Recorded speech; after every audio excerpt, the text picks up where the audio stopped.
بسم الله الرحمن الرحيم لا حول ولا قوة إلا بالله العلي العظيم الحمد لله رب العالمين وصلى الله على سيدنا محمد وآله الطيبين الطاهرين اللهم أخرجني من ظلمات الوهم وأكرمني بنور الفهم اللهم افتح علينا أبواب رحمتك وانشر علينا خزائن علمك برحمتك يا أرحم الراحمين. We continue our discussion about manners of reading. So we talked about the significance of reading and what should we read. Now we want to talk about how should we read. So there are several things that we should consider in reading. First of all, time. We should choose a time which is suitable for reading. If you are a student, of course you read any time which is available. For a student, reading cannot be limited to a certain time. Sometimes you study 10 hours, 12 hours, 14 hours. So then for you, what you can do is to find what time is most productive, read in that time difficult subjects. The time which is not good for reading, do it, for example, use it for homework or for discussion or for reading things which are not very serious. So the student needs to study as much as possible, so he can just choose what to do with that time which is not very productive. But the people who study only 1 hour, 2 hours per day, then they should choose the best time of the day for studying in the early morning, or for example in the night before they go to sleep if they are fresh. Because sometimes when you have done everything, you have had your dinner, salat, everything, sometimes you have a time to read, especially if as family we can have this habit of reading. So when you are very sleepy, it's not a good time. Or when you have just eaten, especially if you have had a heavy meal, it's not good time for reading. So selection of time is very important.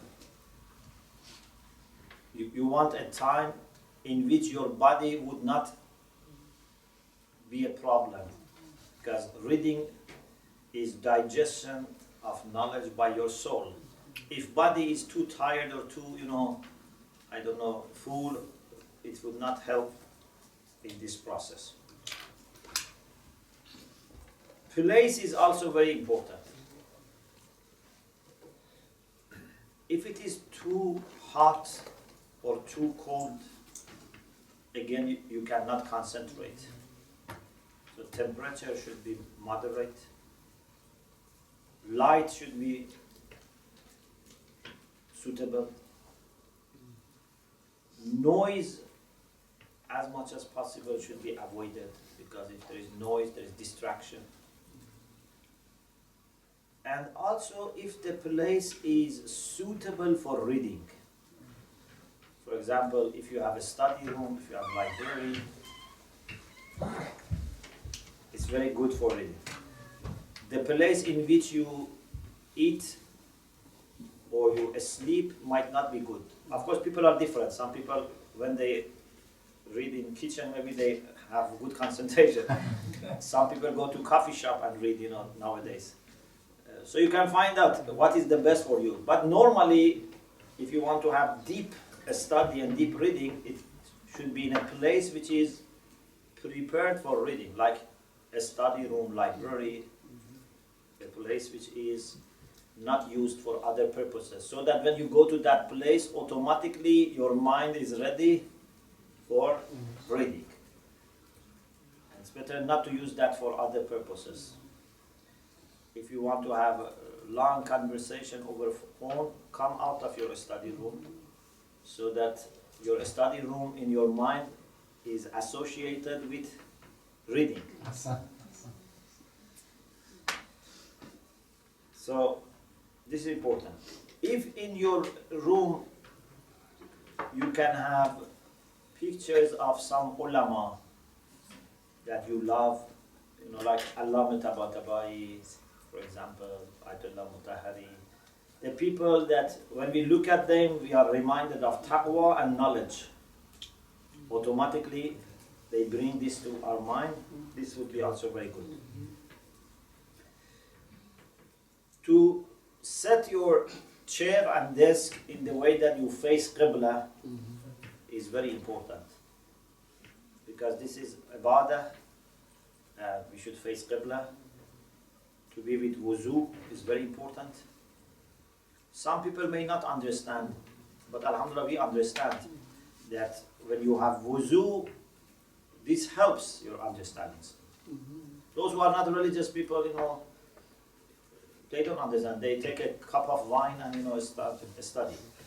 But for us, we face Qibla, we, you know, make wuzu, we start with the name of Allah subhanahu wa ta'ala, because this helps us to, inshallah, better understand, because understanding comes from Allah subhanahu wa ta'ala. This dua that we normally say at the beginning is in Mafatih. It's good to recite. Allahumma akhrijni min dhulumat al-wahm. Oh Allah, please take me out of darkness of illusion. Sometimes we are unfortunately not understanding. We think we understand. We are confused. There is illusion. We want to be removed and taken out of the darkness of illusion and confusion. وَأَكْرَمْنِي بِنُورِ الْفَهْمِ. And honor me with the light of understanding. Allahumma aftah alayna abwaba rahmatik. Oh Allah, please open to us the gates of your mercy. If mercy comes, understanding comes, knowledge comes, wisdom comes. وَانْشُرْ عَلَيْنَا خَزَائِنَ عُلُومِكَ. Please spread for us the treasures of your knowledge. Because treasures of knowledge and treasures of every good thing is with Allah subhanahu wa ta'ala. إِن مِّن شَيْءٍ إِلَّا عِندَنَا خَزَائِنُ بِرَحْمَتِكَ يَا أَرْحَمَ الرَّاحِمِينَ. Because of your mercy, O most merciful of the merciful. So, to start with this dua is very good. Sheikh, Yes. about this dua, it's beginning with Allahumma akhrijni or akhrijna. Akhrajni. Akhrijni. And finish The with first two is single. single. And the second is The third, plural. yes. Reason of We have this in some other du'as that you may start as a single, but then you expand for several reasons. The main reason is that, as I have been telling many times, we should always try to have mentality of we. Mentality of we. When it is a problem, then I can say me. When there is something good, we should say we. So, Allahumma akhrajni min dhulumat al-wahm. Take me out of darkness of wahm. I don't want to say take us, because this means that you are also in dhulumat. Okay? So maybe it's not very good for me to say to take us from dhulumat. I say take me. But then I go on and include everyone and say, you know, open the gates of mercy, or spread the treasures of knowledge. So, even if you start as me, then you should reach we. And this is very important. Even in Salat, we say إِيَّاكَ نَعْبُدُ وَإِيَّاكَ نَسْتَعِينُ. Till end, Assalamu alayna wa ala ibadah. So, mentality of we.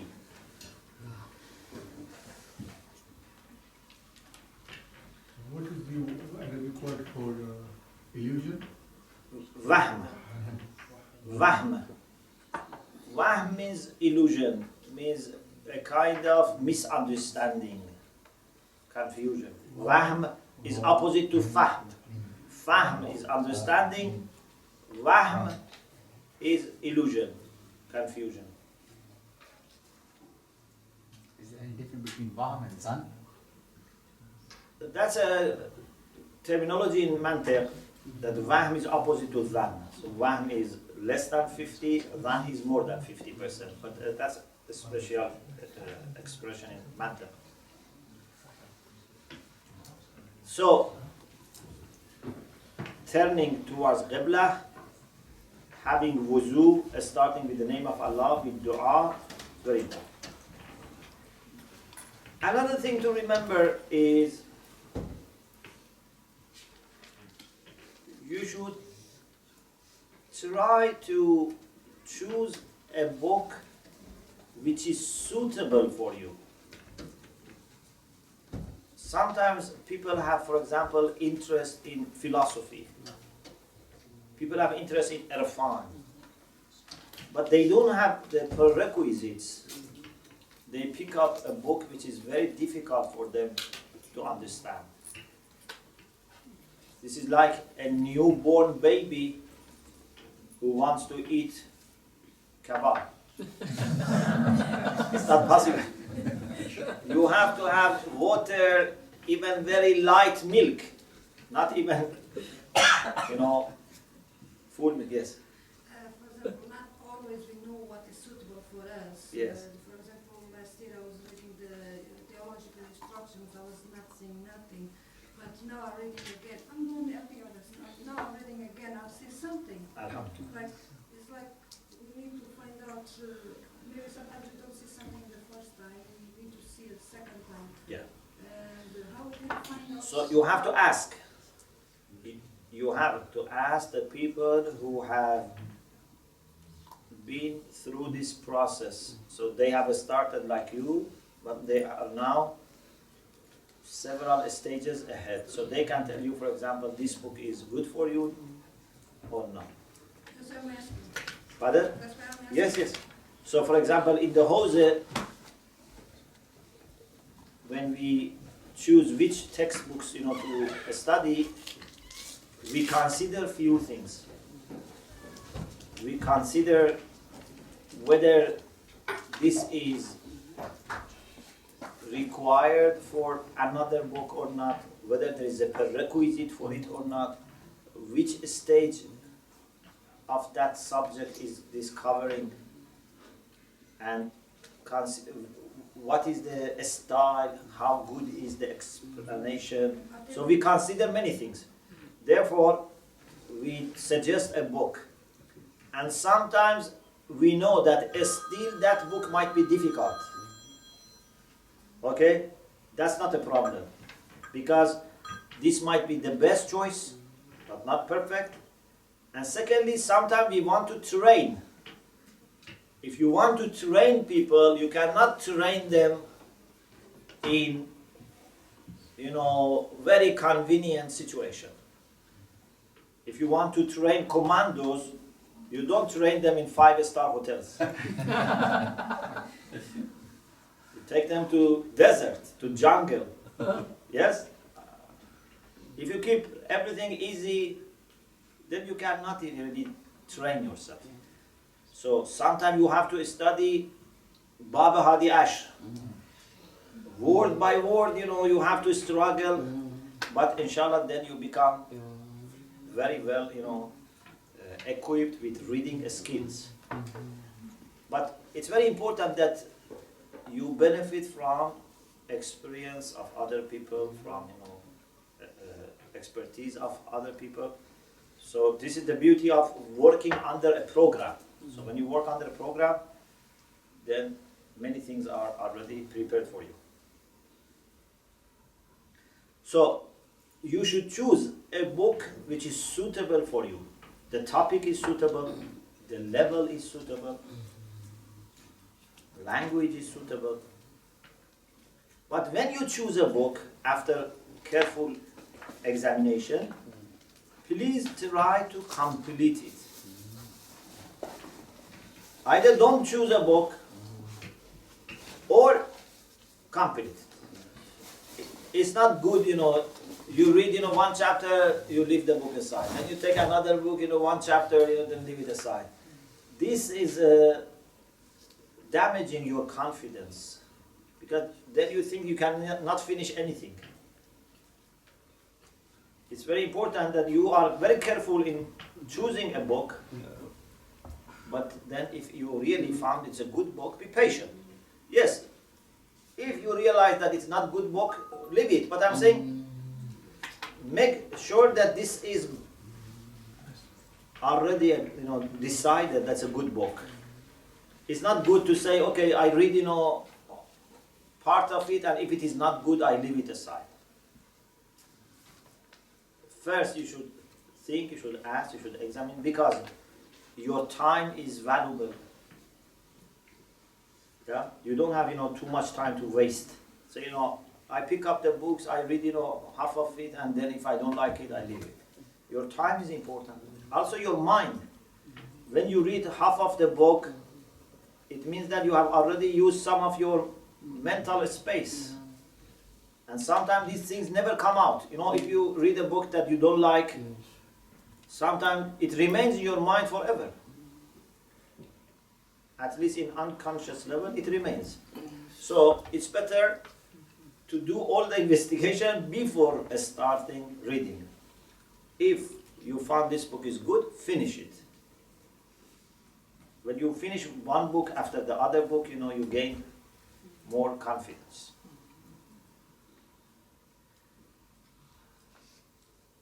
Now, how to read? Topics are different. Some books, maybe if you read them once, it's enough. For example, you want to quickly know something about a historical period of, for example, a country, or you want to know about one country, you want to travel, for example, you read something about that society or that country. But scholarly books, I don't think, reading once is enough. Because no matter how good is your memory, you cannot learn and memorize everything just by reading once. One problem that we have is we don't read that much. But the second problem is, even those things that we read, we don't, keep it, we don't memorize it. Imagine if all the things that you have read, you had remembered, how more knowledgeable you were now. Yeah? Or if all the lectures that we listen to, if we remember them, we were much better. So, one style that one of my teachers actually was telling was, I think it's a good style, is if it is a good book, a book which is valuable, he was suggesting to read quickly from the beginning to the end without, too much, thinking and reflection. Once quickly read the whole book. This is to get an idea about the book. You know what are in the book, what is coming, later, and the main structure of the book. Then, second time, read carefully. So, our mind cannot keep everything at the same time. First time, if your mind can take some general ideas and some, framework, then second time, those act as, like hangers anchors, and other things can be kept. But if you just read it once, it's not good. Many times what comes later can help you understand why we study this now.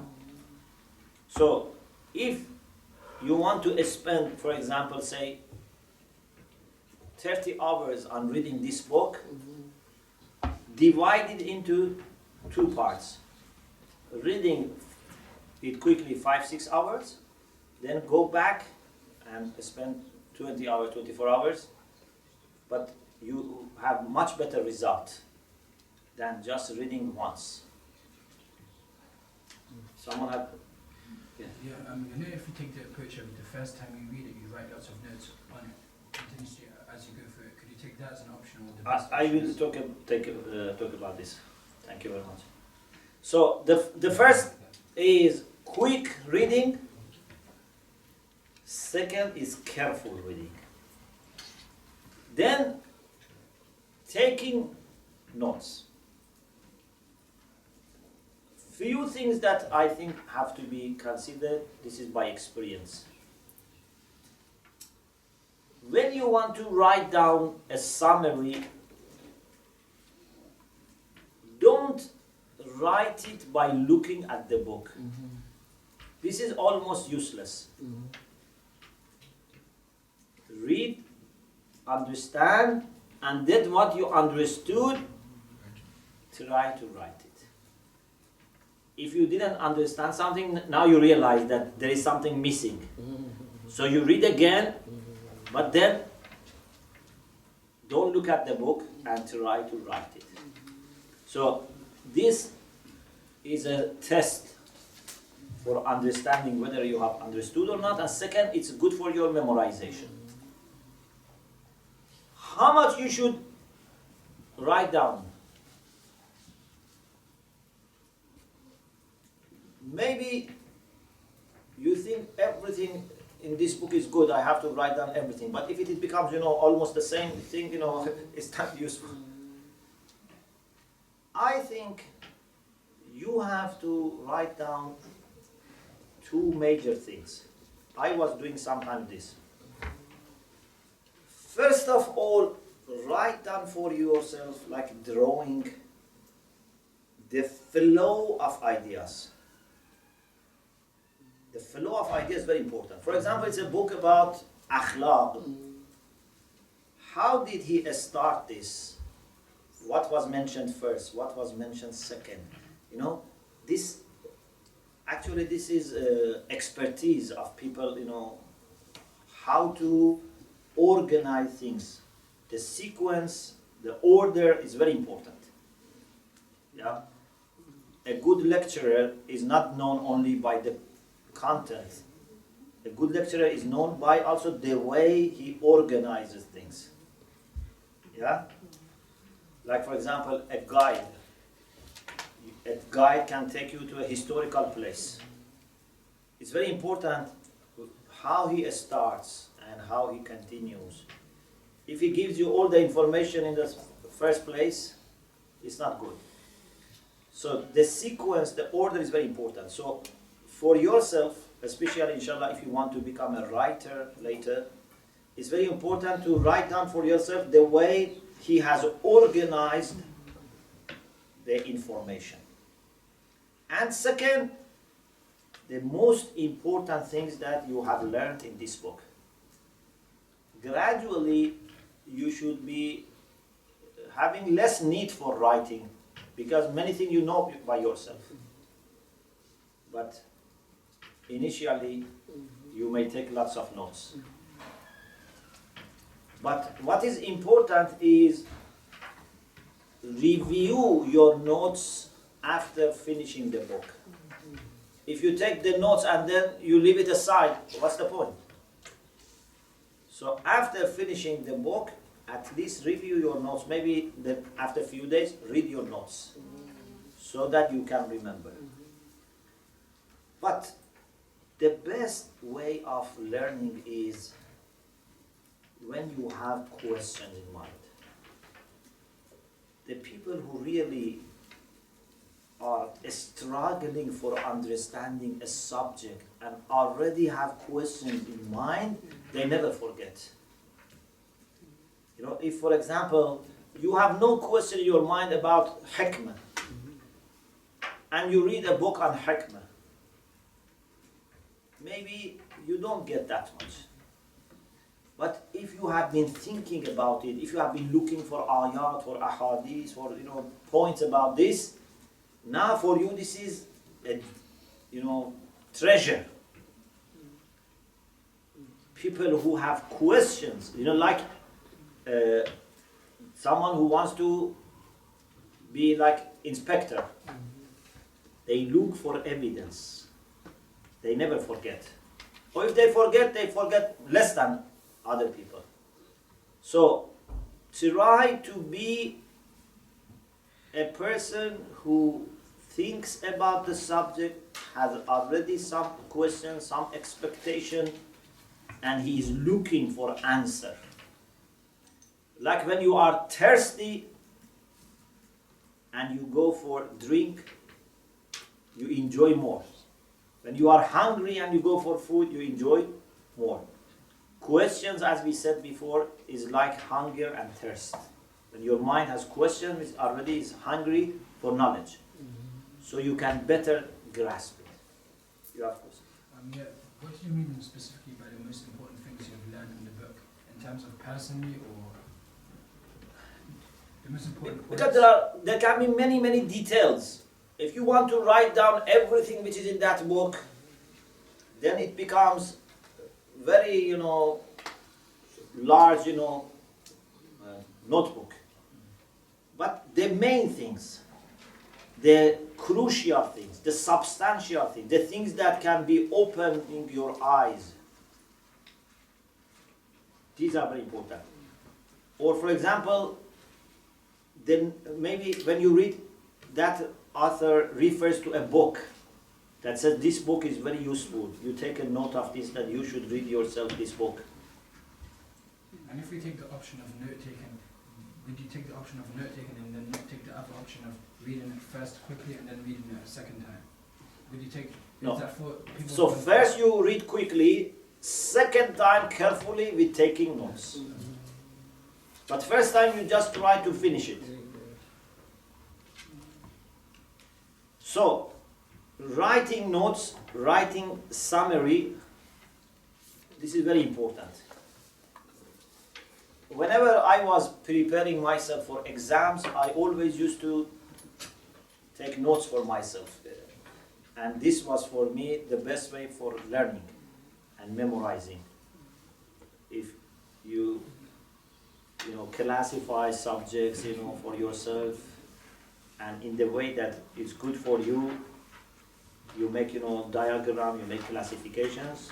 This is very helpful. The other thing is,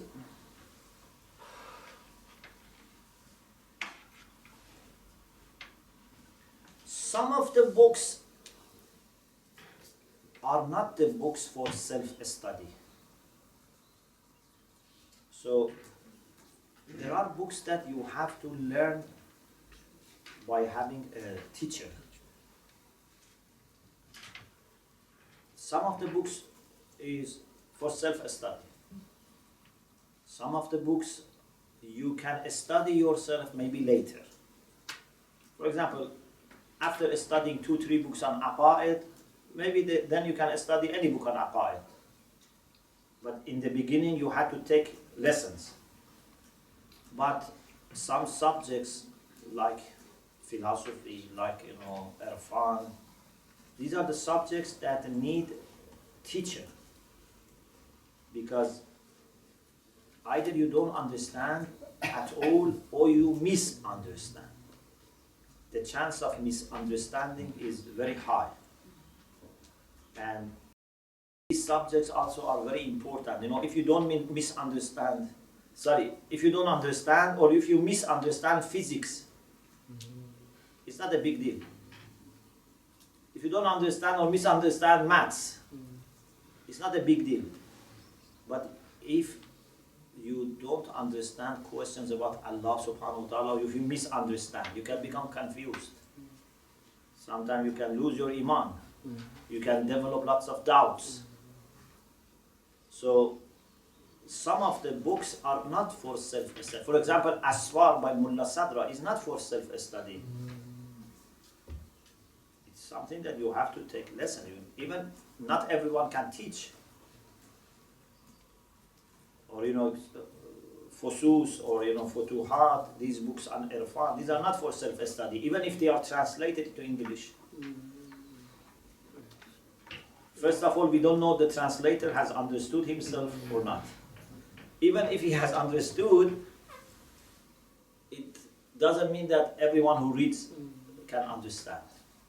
Because they need preparation, they need prerequisites. And in the Hose tradition, for us it's very important to understand things properly. As you see, we spend lots of time on reading line by line, paragraph by paragraph, because we don't want to misunderstand. You see, in other religious traditions, there are tens of different versions. I don't want to mention names, but so many different, denominations and sects and opinions, And if you want to really understand what is the view of that religion or that tradition, it's very difficult. But alhamdulillah, in the school of Ahlul Bayt, we don't have that much unhealthy diversity. We have diversity, which is good, but diversity in the sense that everyone says something different. Why? Because we have patience in learning. We study 15 years, 20 years with teachers. Not just 3-4 years and graduate. For many years we take, when we have muqaddamat and sutuh, the teacher reads line by line, word by word for the students. They do mubahasa. It takes lots of time. Normally, universities, they don't spend that much time. Yeah? They say, you have, 4 units, 8 units, 12 units on this subject. That's it. There can be holidays, there can be many things, but that's the time that we have for you. But in the Hose, if we don't finish it, we don't go to the next book. We have to finish, we have to go page by page. Because we want to make sure that we understand properly. So, some of the books, you may not understand yourself. You need teacher. Or at least the minimum is to listen to recorded lectures. But if you have access to teacher, recorded lecture is not supplement or replacement. It's not replacement, a substitute. If you don't have access to teacher, then recorded lecture. No one should say, I don't go to class because I have, CD or, on YouTube. If there is class, you have to go to the class. Because listening to teacher and having, a physical encounter is very important. There are lots of ways of communication which is not only through words. Yes? If you stand before an alim, there are many ways that you can benefit that they cannot be recorded by camera. Camera only records part of it. So if you don't go to the class and just watch what is recorded by camera, you only get part of it. So, if you have teacher, benefit from teacher or wait for the time that teacher is available. If not, recorded lecture. But some of the books are good for self-study. But as we said, you have to find out whether it is good for you now or later. Maybe if you study it now, every page takes 5 hours. If you study next year, every page takes 2 hours. So this is also important. Okay.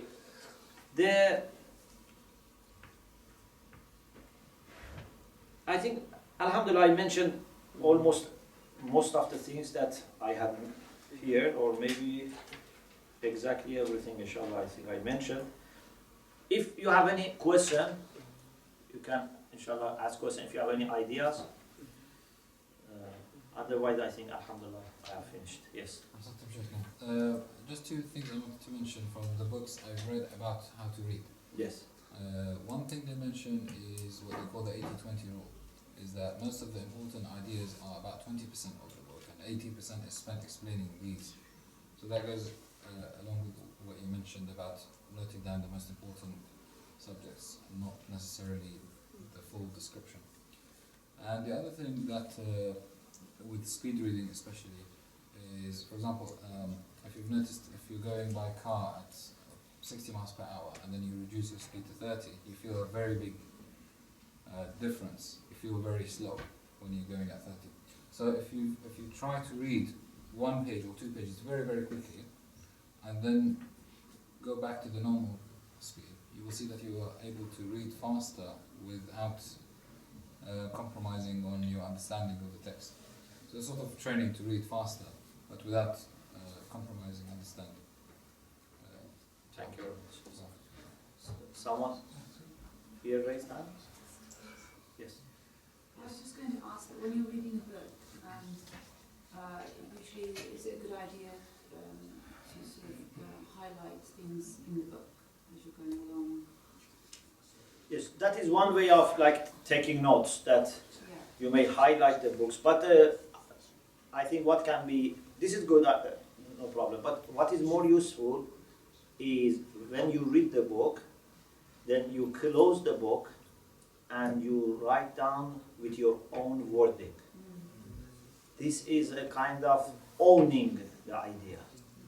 When you just highlight it, it's still the author's idea. Yeah.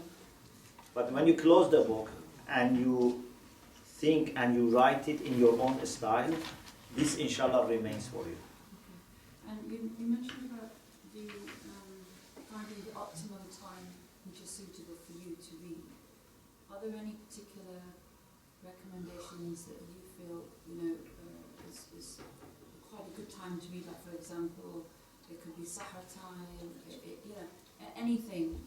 You mentioned a few tips like facing the Qiblah, things like that. So to sort of get that spiritual,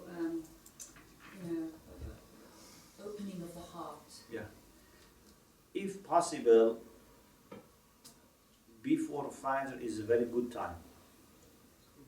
And one of my teachers used to say that that is the best time for understanding the Qur'an. It's a blessed time, the time of Fajr or before Fajr. But I didn't say it because sometimes people's lifestyle does not allow that, or especially sometimes here Fajr is very early. But if possible, that's a very good time before Fajr, and if not possible before Fajr, at least between Fajr and sunrises. These are very good times. For some sisters, if they don't work, maybe after children go to school and one goes to work, that's good time for a study, if they don't work. For some people, no, maybe the sisters also work, so then early morning or in the night. Nowadays also, sometimes you have to spend lots of time on tube or in bus. That is also a time for a study, although it's not a good time, but at least you can use it if you don't have other choice. One of ulama said he studied all 8 volumes of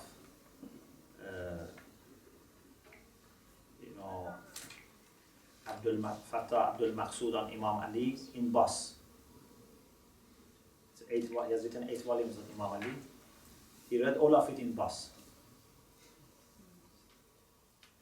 So it's possible. England. Pardon? It's not the bus here in UK. No, it was in Iran. Yeah, because it was really quick along. Yes.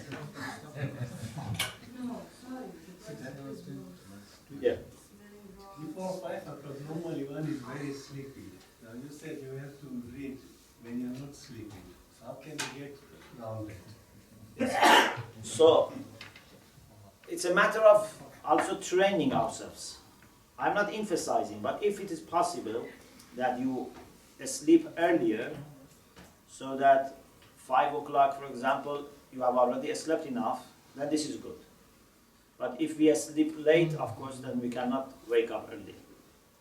Yeah, but see, in summertime in England, Yes, summer will be difficult. it's very difficult. Yes. Yes. And here also, because the days change a lot, it's very difficult to be organized. Because if you want to train yourself, for a certain time, then sometimes it's before 5, sometimes it's salat is ghaza. If, say, for example, I want to do it 5 o'clock. But still, it's possible. Still, it is possible to train ourselves, but I don't want to disturb your ordinary life. But as much as possible, with some, maneuver, you can find a good time for reading. Yes. How if we read textbooks in Arabic, even though Arabic is not great right now, for example, Akhlaqi books or historical books, how important is it to do this, even though we may sacrifice some of our understanding for the long picture to later on be able to read it fluently? You have to ask for advice. If your teacher says that, for example, for you now it is good to read this textbook in Arabic, then it's okay. Otherwise, you have to not spend too much time now on something that later you can do it more easily. So it's very important to have a teacher, a guide for this. So should we stay with English books for now? No, maybe the teacher says you should start now Arabic. There is no general answer, but I'm saying ask someone who is more experienced and more knowledgeable about this. It's like, for example, you ask a person who is expert in nutrition what type of food or diet I should have.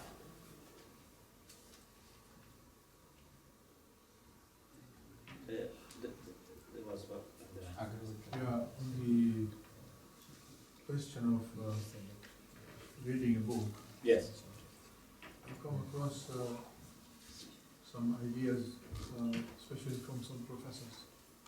One of them was suggesting that you first get a general idea of the book by looking at the book. You start with the contents. The contents will tell you what the book contains. Then when you open each chapter, just read the first line of the first paragraph of every page. And that will tell you exactly what the whole paragraph is about. When you finish with those chapters, then you can go into more detail. By then you already have a general idea of what the whole book is about and what to expect, because you go through the whole thing in summary from the beginning to the end. Maybe, but I think this is for general books, but for scholarly books, if you just read the first line of paragraph, I don't think you get that much. It's better to have a quick reading and then go back again carefully. Yes. I think it So was. you have to. Sorry, I'll ask you. I just mentioned that I think it was Avicenna who read something 40 times before he was able to understand it. Yes. Yeah. Because he had no teacher. He had no teacher, so he had to read again and again to understand. Allama Tabatabai says, I never take any question to my teacher, in the sense that he used to study in advance and try hard to understand himself and going to teacher to make sure that he has not misunderstood. For example, if today we had ijza in usul al-fiqh, you studied before coming to the class and try to understand everything, but then still you come to the class and check. Does teacher explain it in the same way that you understood? Or if there was a place that was not clear, was difficult, in this way you don't forget. Yes. Could you please advise us on sleep and eat in moderation, especially being a full-time student? About what? About sleeping and eating in moderation. So, can you give us... Eating and?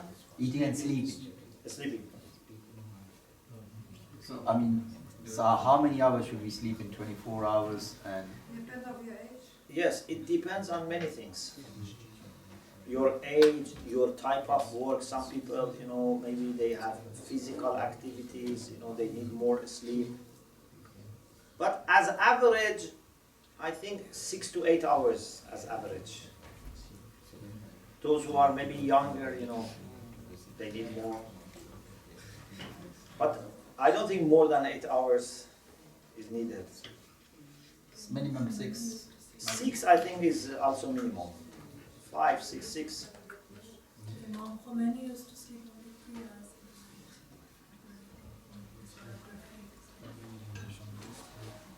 I don't know, but he was very organized, and I'm sure he was sleeping enough. He used to have short naps before Zuhr. Yes. Total time was roughly around 3 to 4 hours. No, because if you don't sleep enough, also your productivity goes down, your long-term health also will be damaged. But if you sleep too much, also you are wasting your life. Even again, it's bad for your health if you sleep too much. So it's very important to find a balance. Yes. About sleeping, can you perhaps just talk about any particular foods that are good to have or studying like a subject?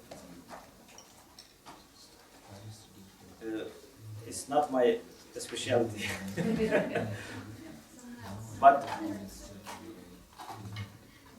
that type of food which is difficult for digestion, either it makes your stomach very full or it takes too much energy from your body for digestion, that is not very good for a study. But I'm sure those who are experts in nutrition, they can give better advice, what type of food to have, or what is healthy, gives you enough energy, but doesn't make you busy with just digestion. Yes.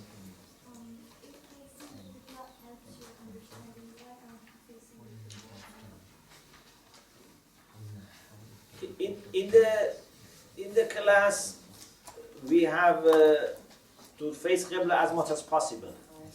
So now either the teacher should face the Qiblah or the students. Here they have decided the teacher should face the Qiblah. But Last year was opposite. pardon? Last year was opposite. Yes. Yes. Actually, I also asked a few weeks ago why it's not the other way. But I think there was a problem with arranging the room. But alhamdulillah, now at least the teacher faces the Qiblah. I think it's good. Yes. Just one final thing, when you're reading a book, doing research, any recommendations of how long at one time you should read? At one time. Yes, this is also a very good question. In some books, they say something like 40 minutes you study and then you take a break. But I think this also depends on your habit. Some people, alhamdulillah, they can study 2 hours without any problem.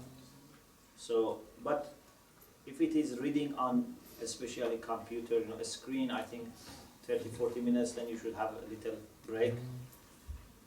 Sometimes even maybe you choose, for example, another subject. This is also possible. You study 1 hour philosophy or kalam, then another hour, for example, history. Changing the subject is also good.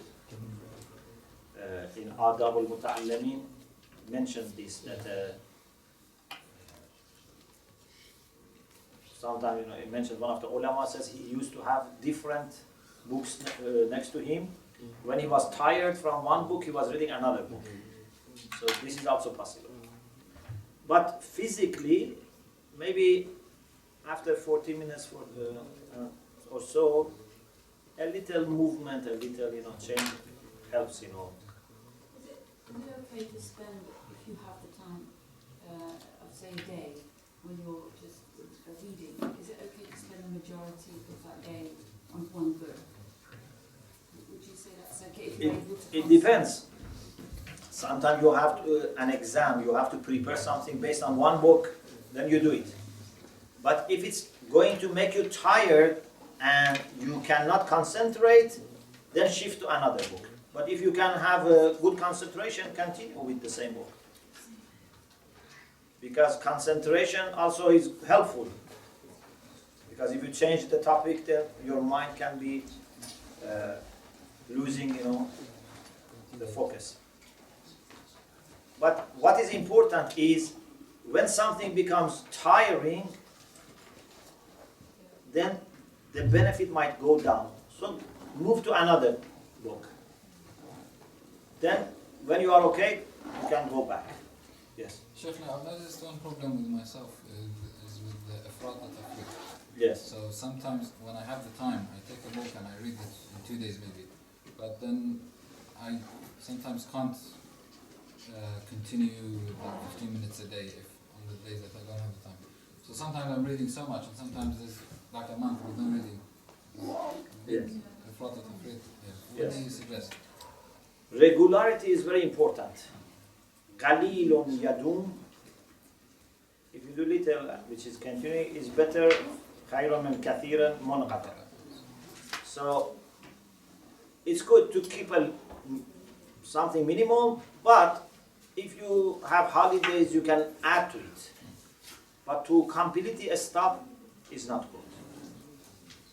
But you don't need to keep it always to that minimum. If you have more time, some days you can study more, but the minimum should be kept. Like 1 hour should be kept per day, so that it becomes your habit. 1 hour of reading, sorry? Yeah.